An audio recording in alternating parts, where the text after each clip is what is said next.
আজ থেকে কমসে কম 5 বছর আগে আমি ফ্রি ফায়ার খেলা শুরু করেছিলাম আমার এই ভিভো ফোনটাতে। ভাই ফোনটার র্যাম 3 জিবি। ভাই ফোনটাকে এত খাটিয়েছিলাম ভাই, আজ পর্যন্ত টিকে আছে।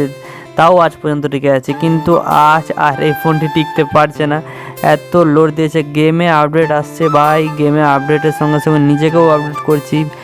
ফোন থেকে ট্যাবলেটে, ট্যাবলেট থেকে পিসিতে শিফট হয়েছি, কিন্তু আজ আমার এই ফোনটা আর চলছে না ভাই লোক। কিন্তু এই ফোনটা থেকে আমাকে এখন এই ফ্রি ফায়ারটি আনইনস্টল করতে হবে, নাহলে আমার ফোনটার 12টা বেজে যাবে একদম। বাকি আর এটা থেকে আনইনস্টল করতে ইচ্ছা করছে না, কারণ এই গেমটার সাথে, ফোনটার সাথে অনেক পুরনো স্মৃতি জুড়ে আছে, কারণ অনেক সময় কাটিয়েছি গেমটার সাথে, ফোনটার সাথে। বাকি আর তোমরা কি করছো যারা নতুন দেখছো, আর সাবস্ক্রাইব করো, কমেন্ট করে জানিয়ে দাও ভাই লোক কতদিন থেকে ফ্রি ফায়ার খেলছো তোমরা।